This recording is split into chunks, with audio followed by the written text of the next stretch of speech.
Hello and welcome back. This is the week 9 lecture. So I hope everybody had a good break. I know not everyone was necessarily on spring break last week, but at least you had a break from this class.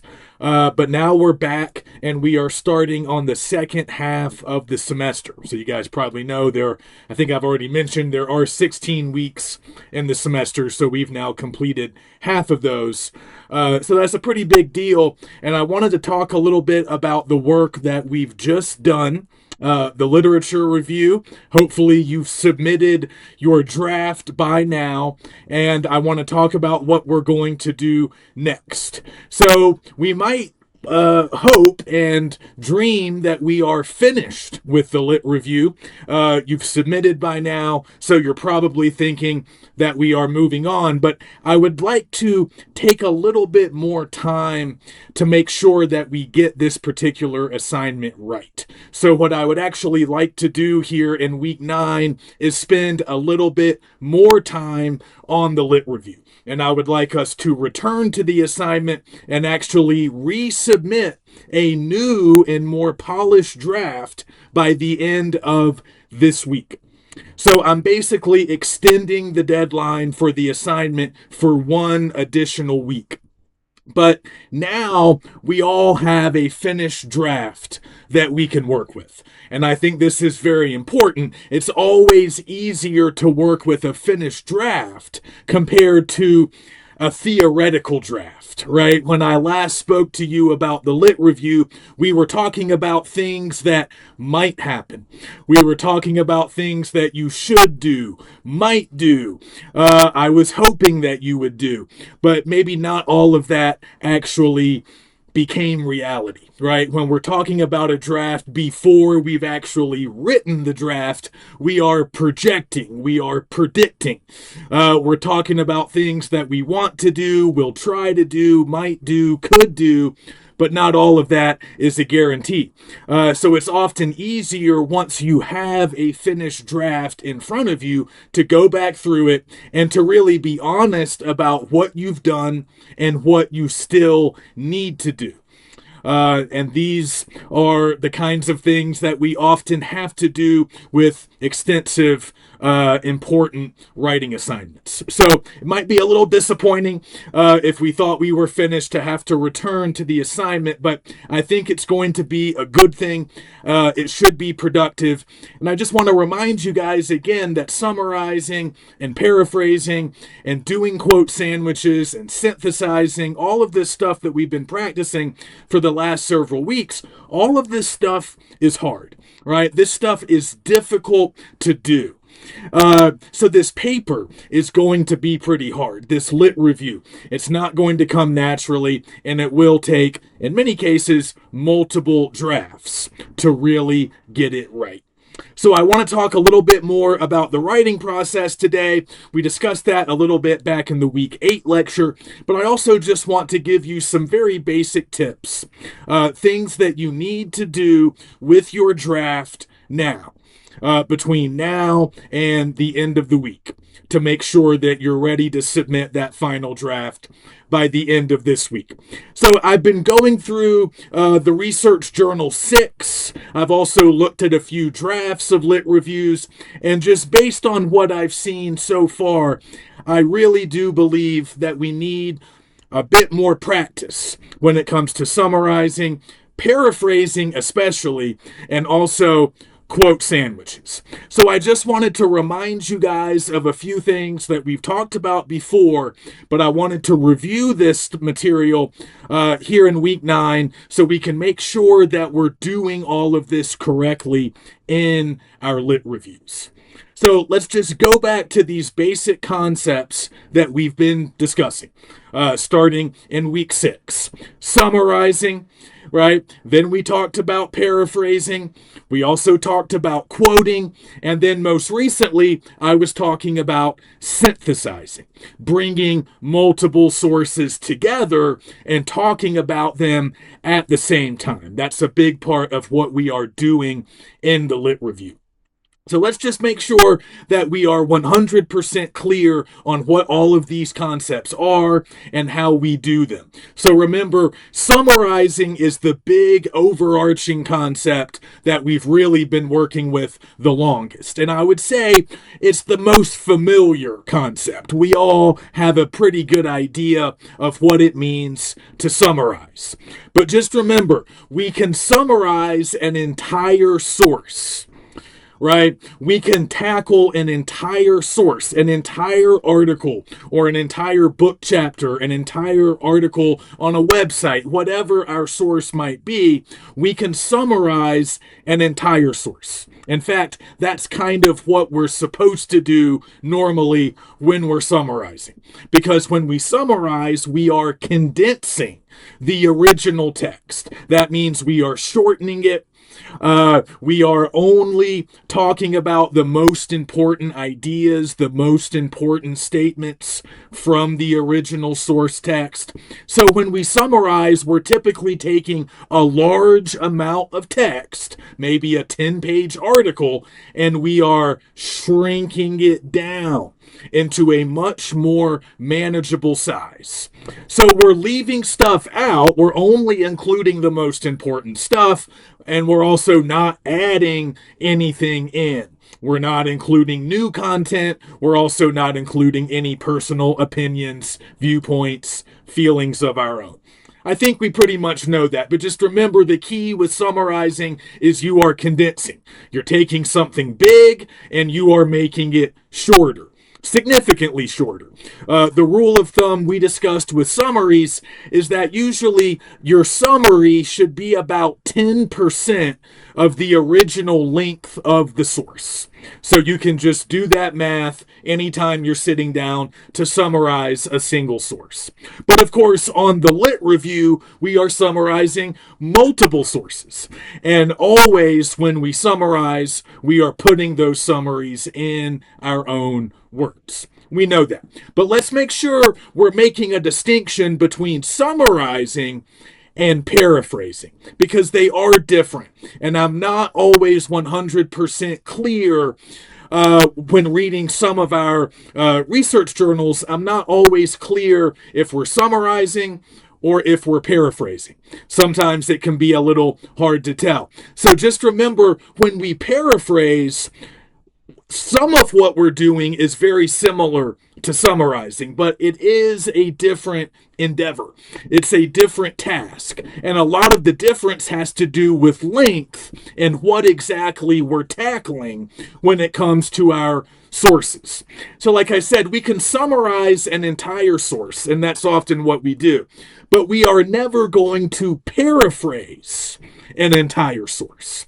So when I was reading Research Journal 6, I noticed that many of us seem to be paraphrasing or attempting to paraphrase our entire article. We might have had a 20-page article from an academic journal, and in our paraphrase, what was supposed to be a paraphrase, we were really just summarizing the entire article. That would have been fine for Research Journal 5, but in Research Journal 6, we're paraphrasing. We're not summarizing. So remember the difference. When we paraphrase, we are once again taking the author's ideas and restating them using our own words. That part is the exact same as a summary. But the difference is when we summarize, we condense, we shorten, we leave stuff out. When we paraphrase, we don't do that. We're not condensing, we're not shortening. That's why I told you guys on Research 6 that on Research Journal 6 that you wanted to paraphrase a specific passage from a source, not the entire source. So like I was saying, a specific passage might be a few sentences. It might be a paragraph or a couple of paragraphs from the longer source. So if your source is a 10-page article, you don't want to paraphrase the entire 10-page article, because a paraphrase needs to be roughly the same length as the original source text. So if you're paraphrasing an entire article, you're going to end up writing a roughly 10-page paraphrase of that 10-page article. And that would take way too long. We don't want to do that. So instead, we paraphrase specific passages or smaller sections of the source, stuff that seems particularly important to us, really critical paragraphs or really important statements that you want to capture in your paper. Those would be good candidates for paraphrasing. Like I said, a few sentences, maybe a few paragraphs, maybe just a single sentence or a single paragraph. Those would be fine to paraphrase. But you don't typically want to paraphrase much more than a few paragraphs. That would simply take too long. Because with a paraphrase, remember, you're not altering the length of the original material. You're just restating it in your own words. So unlike a summary, you're not condensing, you're not taking stuff out, you're still not adding anything new. Just like a summary, a paraphrase will contain no new ideas, nothing that was not found in the text, none of your ideas or opinions or viewpoints. Most of you have been just fine with that. You're leaving your opinions outside. That's great. But I'm noticing maybe some confusion when it comes to what you paraphrase. You don't paraphrase a whole article. You don't paraphrase an entire source. You pick specific passages in that source that seem especially important, relevant. Maybe they support your argument. Maybe they serve as a good example of the opposing viewpoint, but you want to paraphrase individual sentences, maybe individual paragraphs. That would be the extent of it. So just keep that in mind. So remember, in the lit review, when it comes to those body paragraphs, the body of your paper, what makes up most of the paper, you're going to be summarizing throughout those paragraphs. And then in the midst of your summaries, you need to have some paraphrases. And in order to show me the difference, so I can tell the difference, I want you to color code your paraphrases. You can use the same color for all of your paraphrases, or you can use different colors for each paraphrase. It doesn't matter. Just make the paraphrases appear in a font color other than black. All your other font will be black, so the paraphrases need to be blue or red or yellow or purple or whatever. As long as it's still legible, as long as you can still read it, that will show me very quickly, without me having to do any detective work. I can see easily that, okay, that's a paraphrase. All right. But again, I should also kind of be able to tell based on the scope, right? When you're paraphrasing, I should be able to tell that you're really just talking about a few specific ideas, a few specific statements, stuff that might have appeared in one paragraph or a couple of sentences. Whereas when you're summarizing, I should get the impression that you are condensing information. You're taking a bunch of stuff and shrinking it down. You're talking about stuff that appears throughout the sources, and you're condensing. So I need to be able to tell the difference between a summary and a paraphrase. That's where the color coding comes in, and also that's where the difference in length comes in. All right, so just make sure you're clear on that, and if you have questions, let me know. Also, remember what we talked about with direct quotations. So I want you guys to have at least 2 quote sandwiches, I think, in the lit review. You can go up to 3, but I don't want any block quotes. I don't want any super long direct quotations. That's just not something that we are doing yet. I don't want any extended block quotes. That's the name of a quote that goes beyond 4 lines in a standard double-spaced MLA formatted Word doc. So you can always tell if your quote is longer than 4 lines in your paper, in your document, then you know it's going to need to be formatted differently as a block quote. Now, on the final research paper, we can have a couple of block quotes, but not yet. I don't want any block quotes in the lit review. A lot of you have them in the lit review. A lot of you had them in Research Journal 6. Okay, even though I sort of forbade them in Research Journal 6 as well. I'm going to try to break you guys of the habit of relying too much on long quotes. I want to really be clear that that's not a very effective way of utilizing your sources. And often it's a real signal to your audience that you don't maybe have a great handle on your sources. You don't maybe fully understand the sources and what the sources are saying. So instead of summarizing or paraphrasing in your own words, you're just quoting the author over and over again, long quotes. You're often maybe not explaining those quotes. You're just throwing them in and hoping that they're self-explanatory, hoping that they'll take up a lot of space, and you don't really have to work with the sources directly.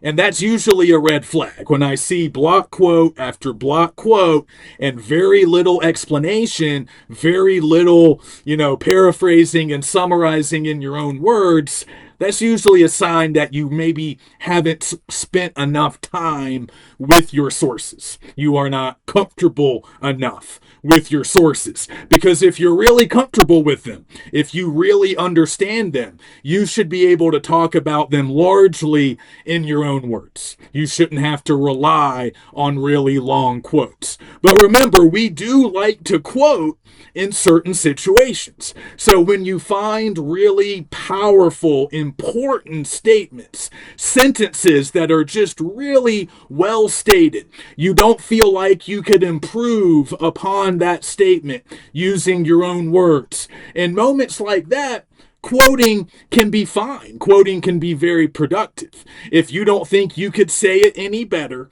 if you think the quote is doing something important for you, and if you're prepared to follow up on that quote, use it to actually accomplish something, whether that be explaining what the author is talking about, or later on the research paper when we're making arguments of our own, oftentimes quotes can be evidence.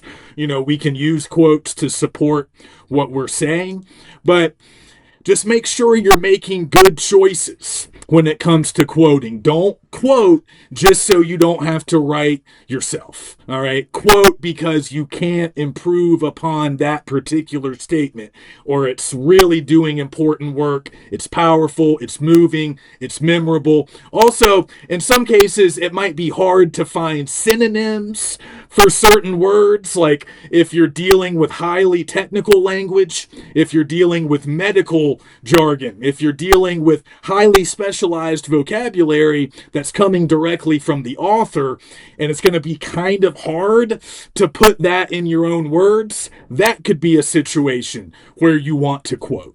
If there's a lot of jargon, a lot of specialized language, and you might be able to explain some of that after the quote, but you want to capture what the author is actually saying, capture some of that specialized language for your readers, you can do that. Again, you need to follow up with some kind of explanation or kind of walk us through what you just quoted.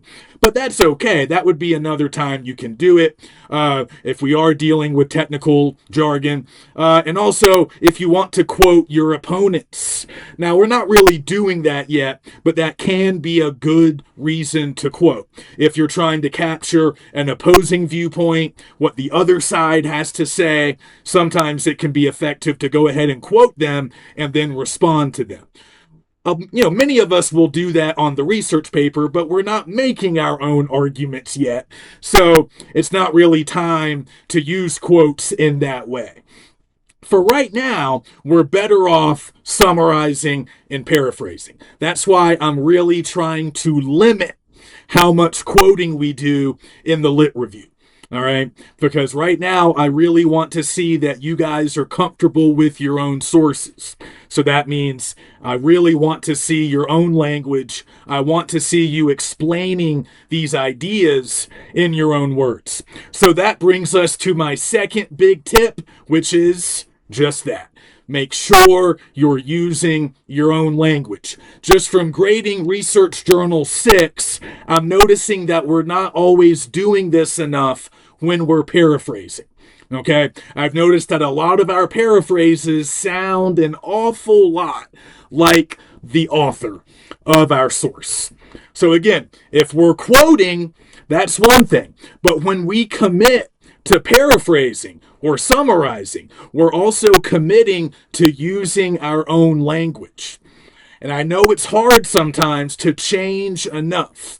That's why I've kind of given you a step-by-step process, all the different things that you need to do when you're paraphrasing. That starts with changing individual words. And I think most of us are pretty adept at doing that. Look for synonyms, right? Replace the words that the author is using with simpler words, words that are maybe more common, more commonly used by regular people, words that would be more commonly used by you. Again, remember what you're doing, especially with a paraphrase. You're often translating.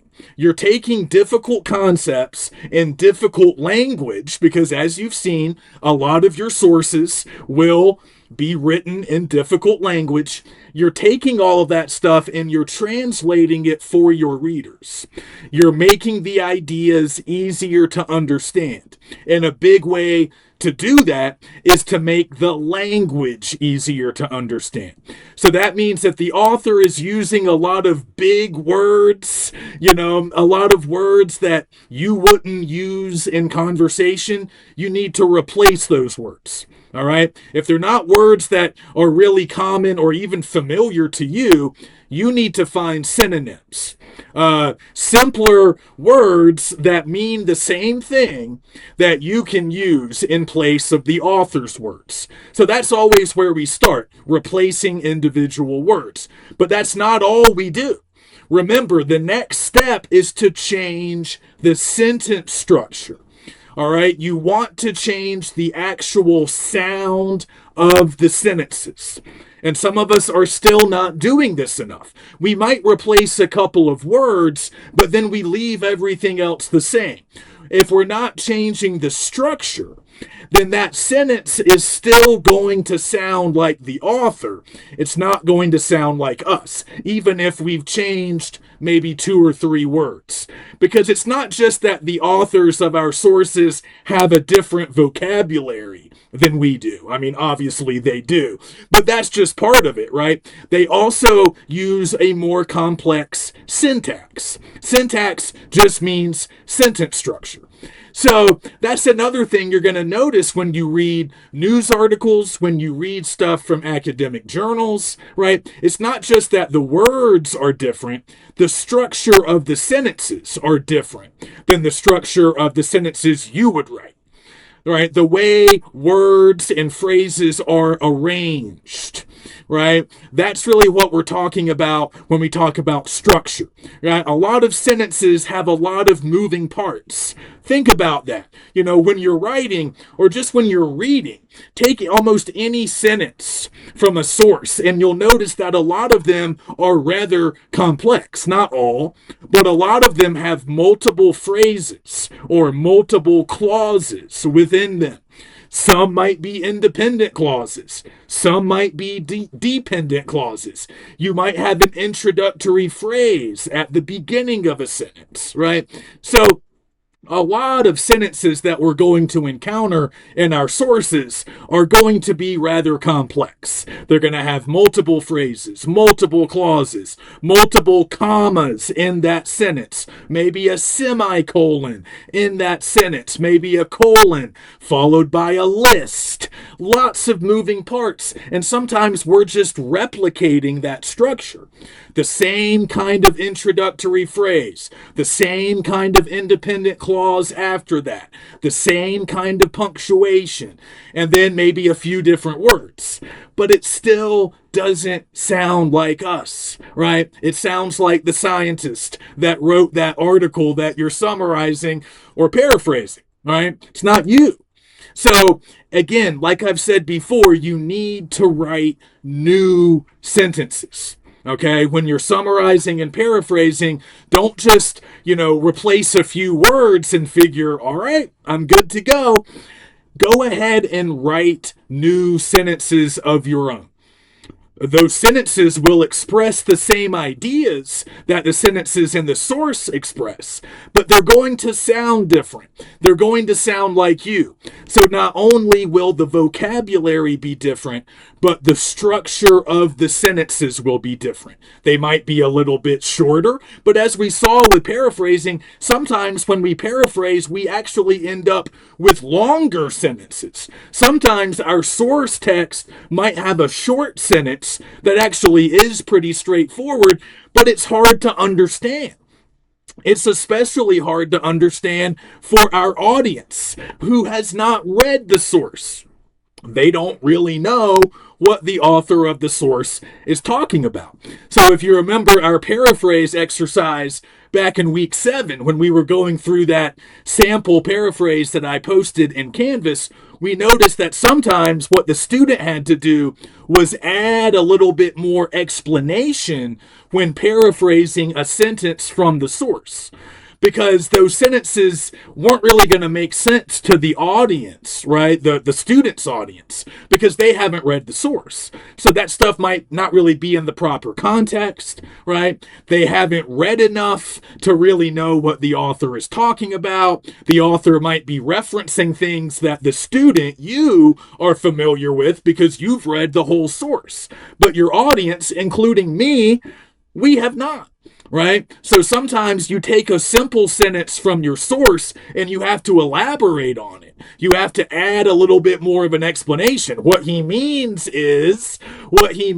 by that is, and you give some specific examples or some clarification. So sometimes you might end up writing a slightly longer sentence. Again, not much different in length if you're paraphrasing, but it could be a little bit longer if you have to explain something. But just as often, you're going to be maybe writing a slightly shorter, simpler sentence to express an idea that's rather hard to understand in your source, the way the author's putting it. Right? So you are simplifying, you are clarifying, you are explaining and translating, and that means your own language, your own syntax, right? Your own sentence structure, your own vocabulary, the types of punctuation that you normally use. So if you're not a big fan of starting your sentences with introductory phrases, fine. Don't. Maybe that's what your author is doing, but that's not how you write. That's not your preferred structure for most of your sentences. Fine.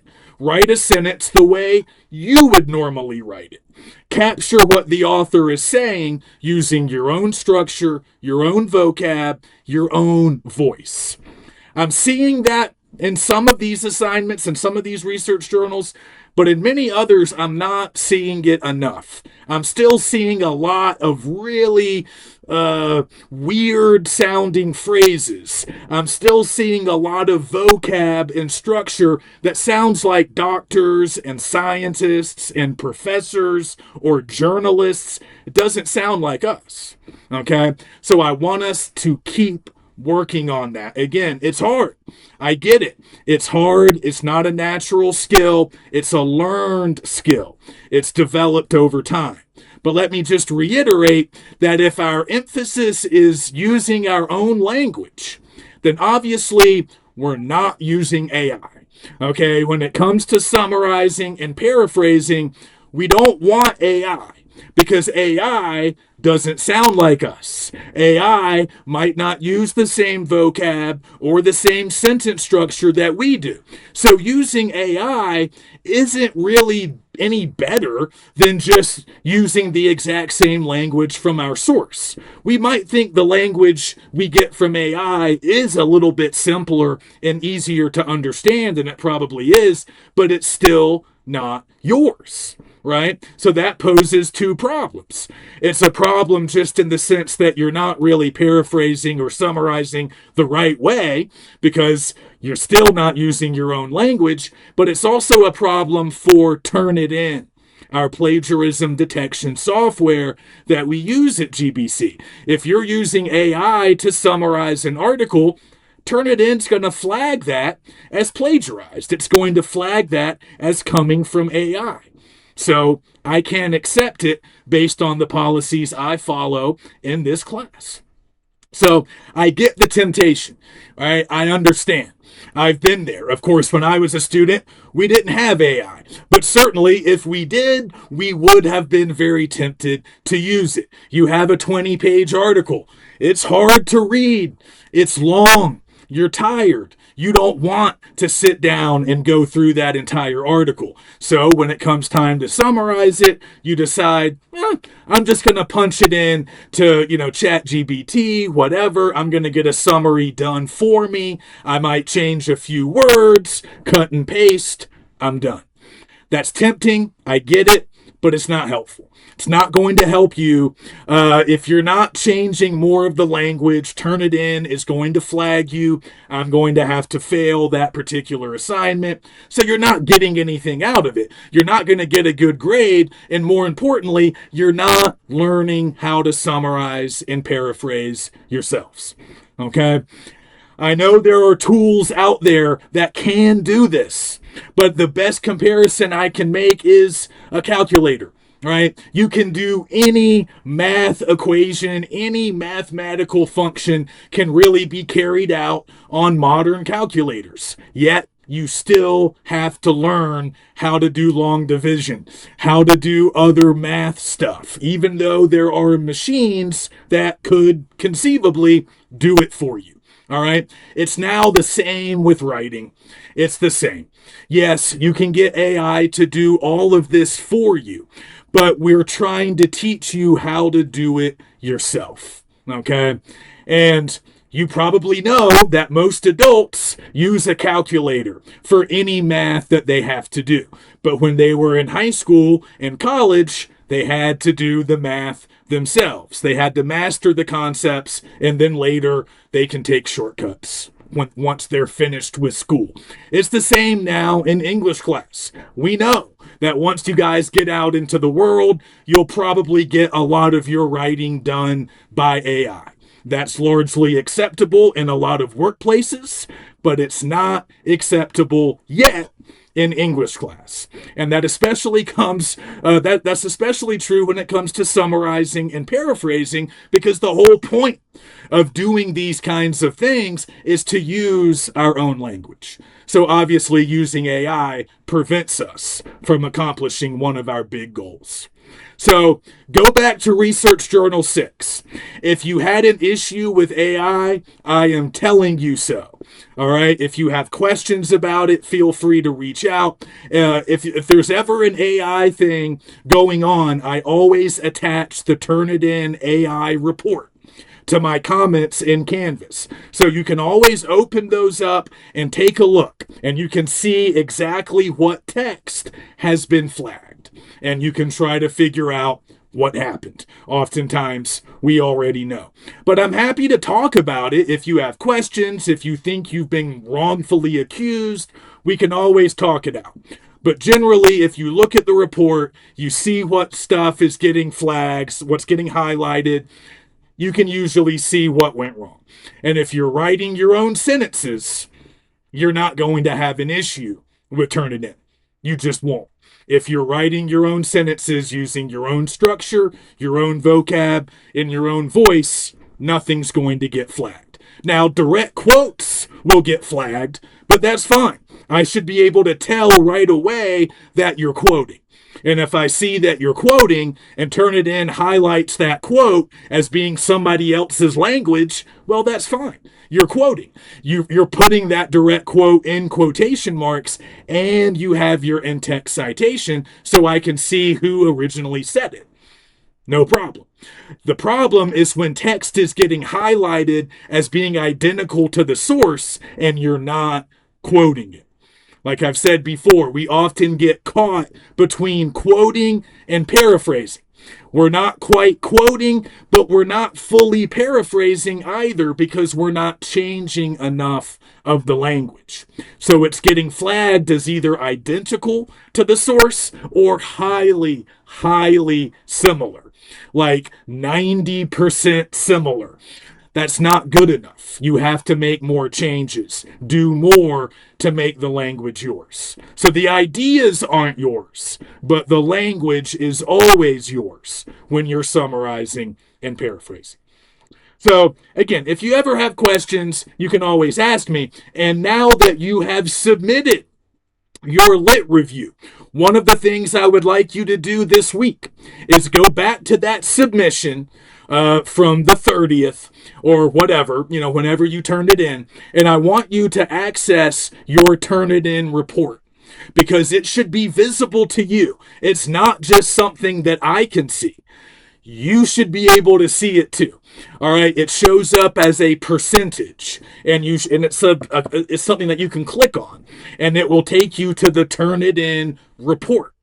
And you can download that report. You can look at it. It's very easy to navigate. So take a look at your own similarity score. How much of your lit review is identical or highly similar to the language of your sources or the language of a large language model. If that score is really high, like 30% or higher, that means you probably need to make more changes to language. And remember, some of that percentage will be accounted for by the direct quotes, but you're not going to have a ton of direct quotes, right? And you're not going to have really long direct quotes. So if your similarity score is like 50%, that's too high. Right? That can't be explained just by the quotes. You don't have enough quotes for it to be 50%. All right? If it's that high, that means you're not changing enough of the language yet. If it's like 10%, 15%, 20%, you're probably fine. But it never hurts to just double check the Turn It In report. Take a look.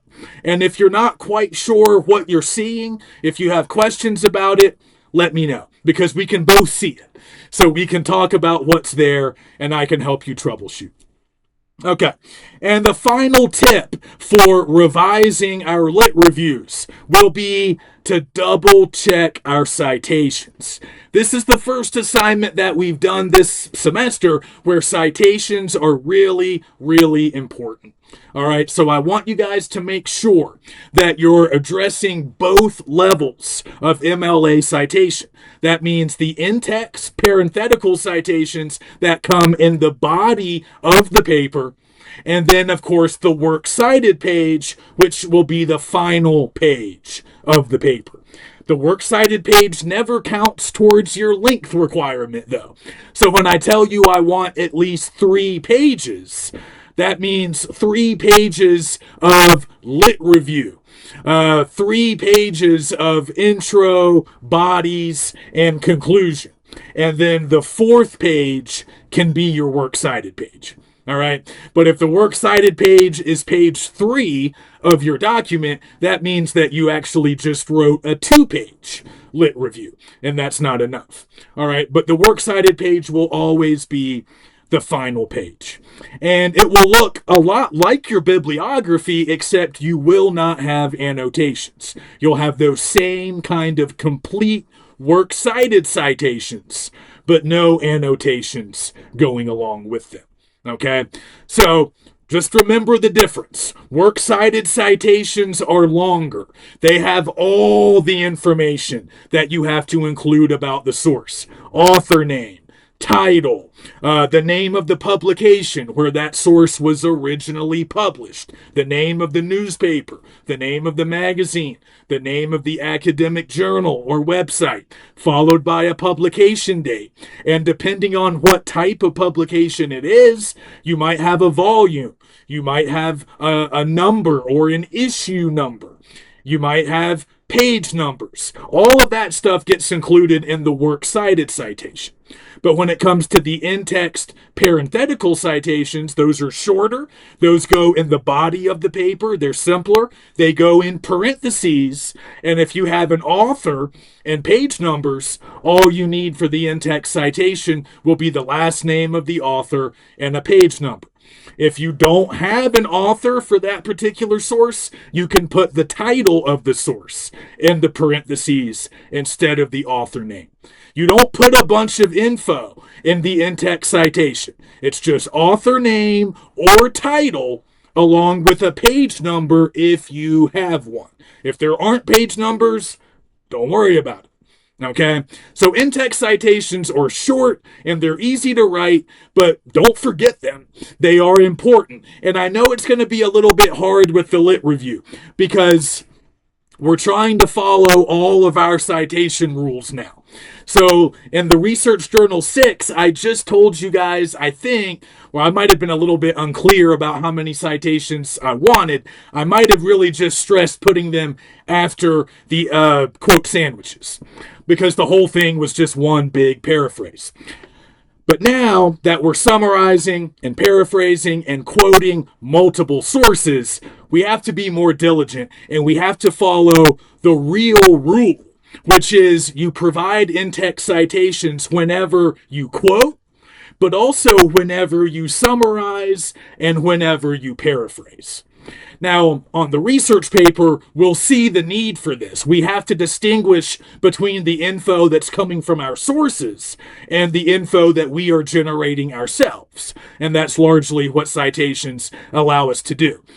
This assignment is different. Of course, we don't have an argument of our own. We don't have original content of our own, but we are juggling multiple sources here. Remember, part of the lit review is synthesizing multiple sources. So you need to distinguish between sources. So we still need to provide in-text citations throughout the body of our paper.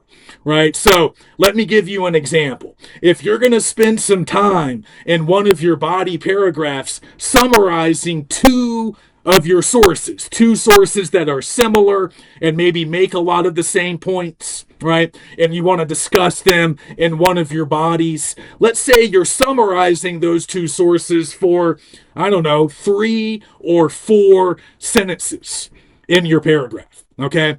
At the end of that 4th sentence, you need an in-text citation indicating where all of that info that you were summarizing came from. Now, you might have mentioned the author's names at some point during your summary, but you still need a citation giving them credit for all of the ideas you just summarized. So once you're done summarizing those two sources for the time being, go ahead and make your citation. Now, if you're dealing with 2 sources, I've given you some examples in the Week 9 module of what this looks like. Okay, in the Week 9 overview, there's also a separate document you can look at with examples of different kinds of in-text citations.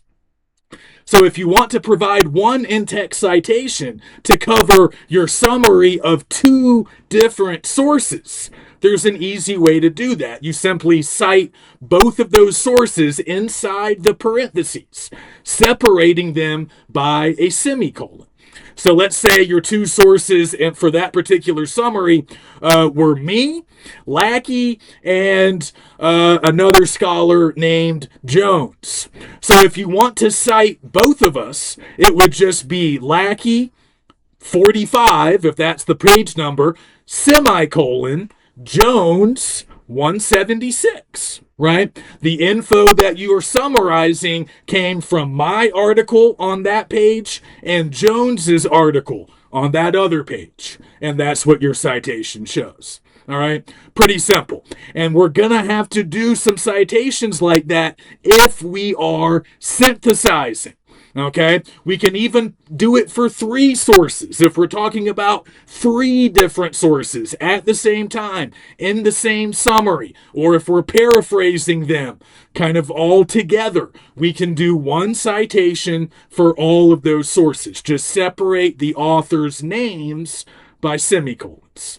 All right, and I've shown you some examples. Now, if you're going to spend just a couple of sentences paraphrasing one source, me, Lackey, then at the end of that paraphrase, you would only need to cite me, right? Because you were just paraphrasing me for a couple of sentences. So, Lackey, page 10, right? That would be enough, right? But if you're summarizing me for a little bit longer, and maybe you're summarizing my entire article, you're going to need to cite me again, but show that you're covering my whole article. You're not just talking about some stuff that I discussed on page 10. You're talking about stuff that I talked about between pages 2 and 20.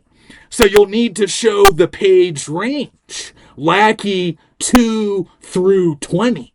All right, showing that you're summarizing a bunch of stuff that I discussed over many, many pages. But because you're summarizing, you're condensing that into maybe just a few sentences. You have to be diligent about citing because you're toggling back and forth between different sources. You're talking about Lackey and Jones over here. You're talking about Williams here. You're talking about Garcia down here.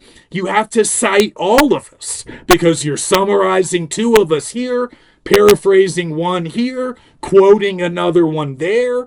If you're not careful with your citations, it's going to become very confusing very fast for your readers. So remember, you can cite individual sources, but also if you're synthesizing, you can cite multiple sources in the same in-text citation. And I really want all of us to do that at least some of the time. So we all kind of get that you need an in-text citation after a direct quote. That makes sense. We're all kind of comfortable with that rule. But just remember, you still need the in-text citation even if you're just summarizing and paraphrasing. Remember, when you're summarizing and paraphrasing, the words are yours. So you're not putting anything in quote marks. But the ideas are not yours. The ideas are still coming from the source. So when you directly quote, you're quoting the words because the words aren't yours, and then you're putting the citation to show that it's all coming from that author, right? But that citation is just as important for a summary or a paraphrase because you still have to show where the ideas came from, where the argument came from. It didn't come from you, right? The words are yours, but the ideas aren't. So if you don't cite, if you forget to provide the necessary in-text citations, what it looks like, even if it's inadvertent, even if it's an accident, it looks like you are taking credit for other people's ideas. That's the importance of citations. That's why citing properly is often what avoids plagiarism problems, right? That's how you avoid any difficulties with intentional or unintentional plagiarism. You cite properly. You show where the words came from if you're quoting, and then you show where the ideas came from if you're just summarizing or paraphrasing.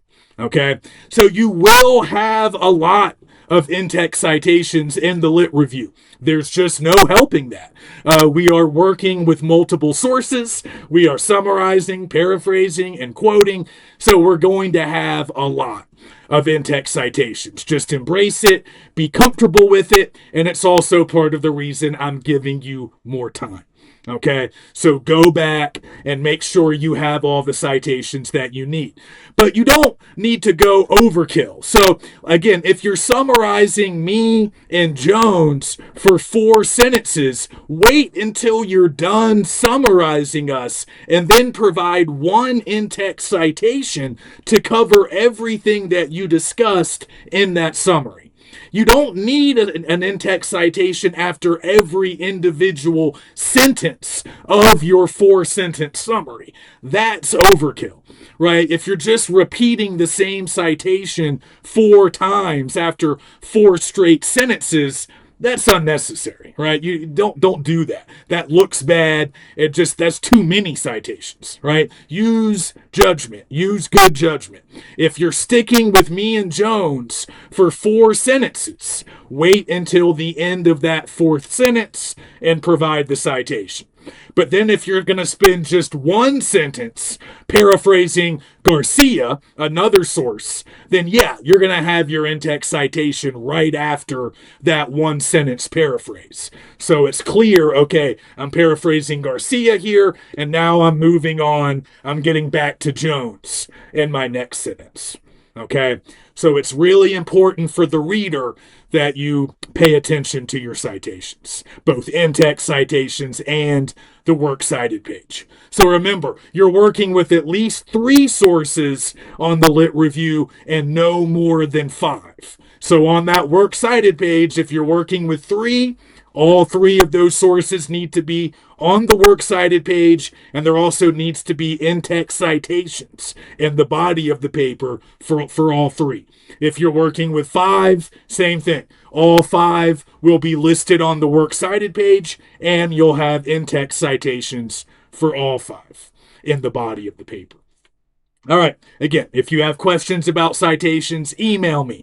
If you want me to look over your lit review to make sure that you're citing properly, that's fine. You can email me. Never hesitate to do that.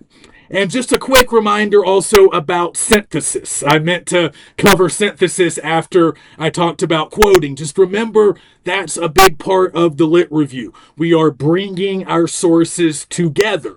We are talking about multiple sources in the same paragraphs, in some cases in the same sentences. Remember, a few weeks ago we wrote synthesizing sentences, finding similarities or differences between our sources that would allow us to write new sentences where we talk about 2 or maybe 3 sources together based on some of those similarities and differences that we notice. Just make sure you're doing that in your body paragraphs. Make sure you're not talking about each source individually by itself, one at a time.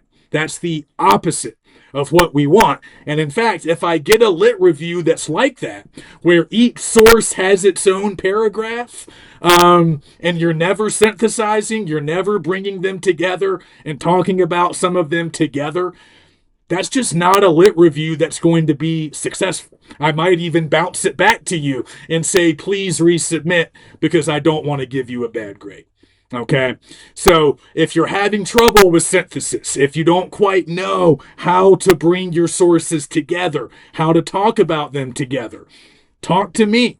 Send me your stuff. Send me your lit review. You can even send me a couple of your sources. We can find ways to synthesize. All right, but just make sure you're trying to do that as well. That's a big purpose of the lit review.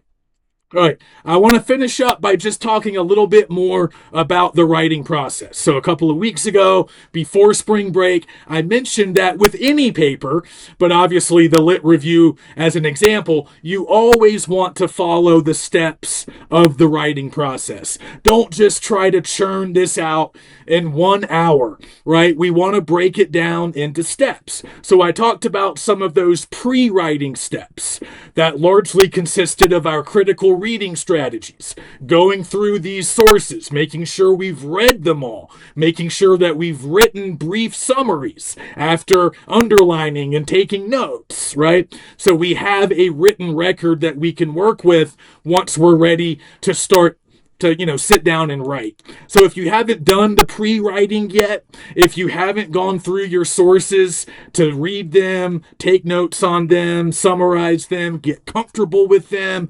identify their overall arguments, if you haven't done that yet, do it now.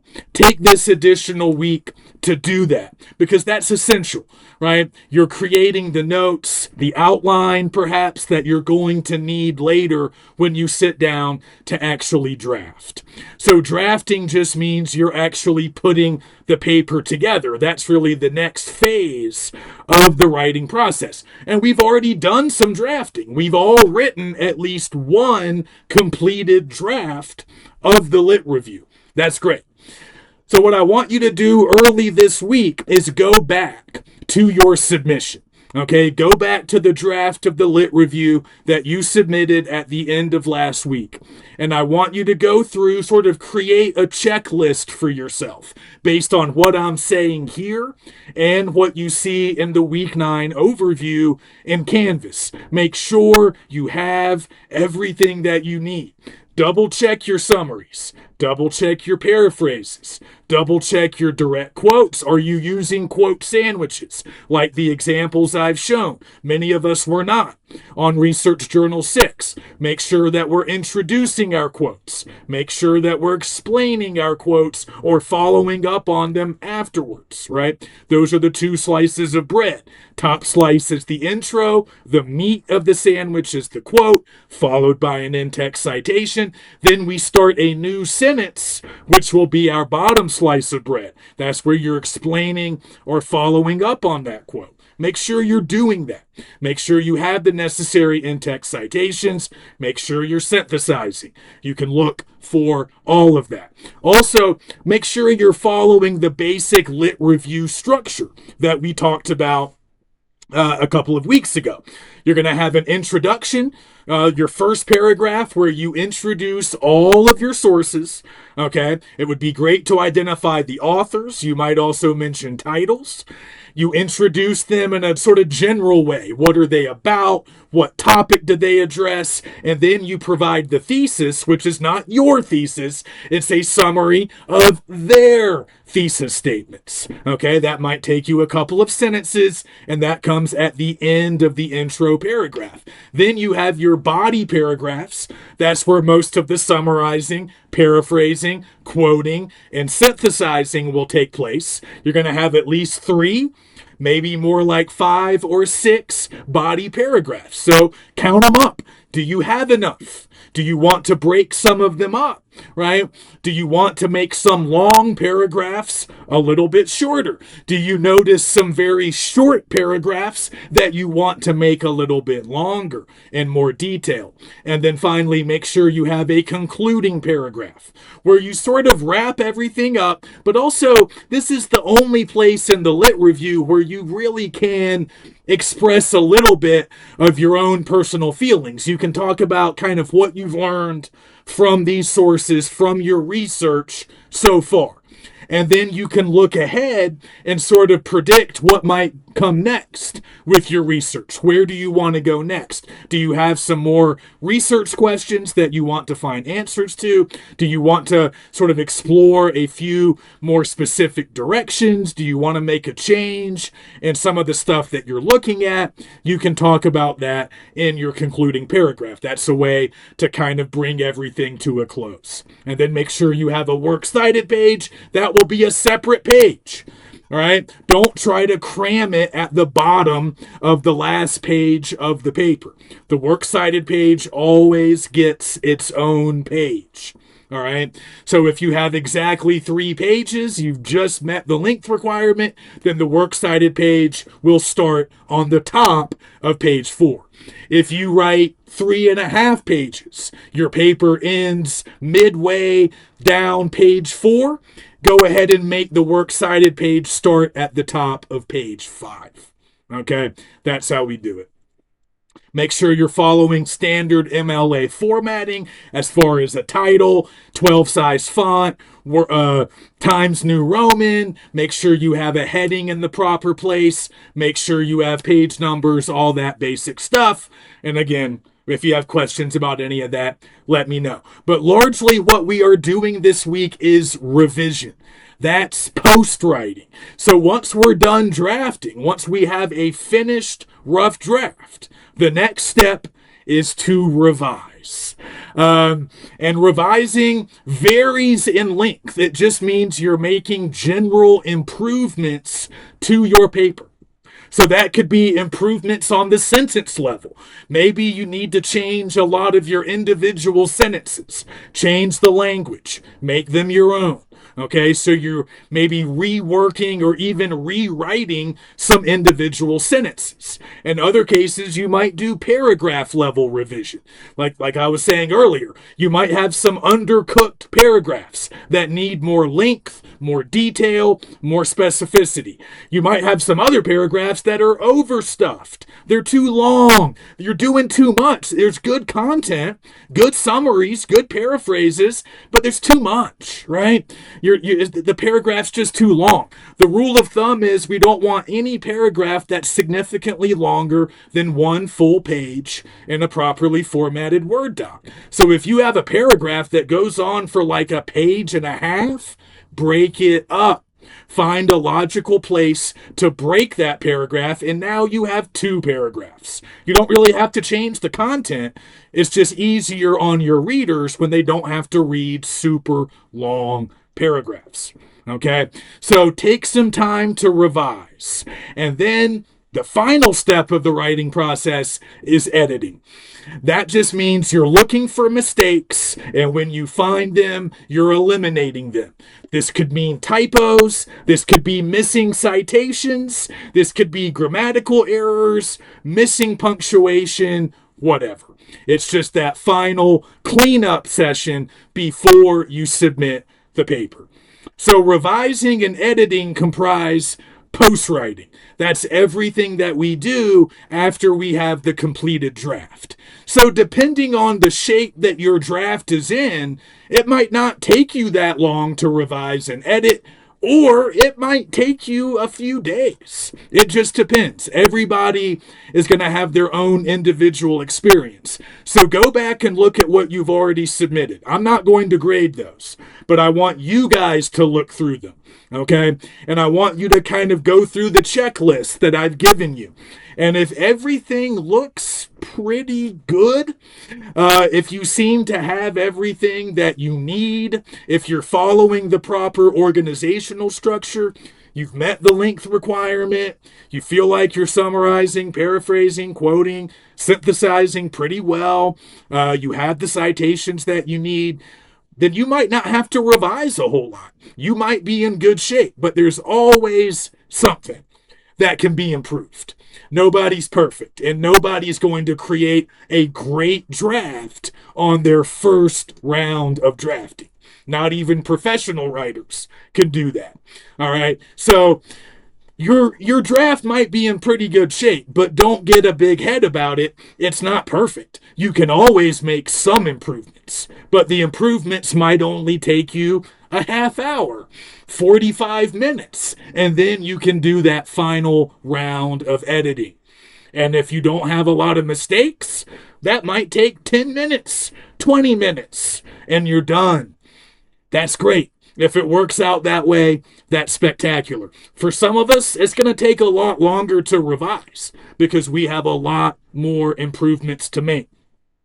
Individual sentences, paragraphs, adding citations. I need one more paraphrase. I'm not really happy with my paraphrases yet.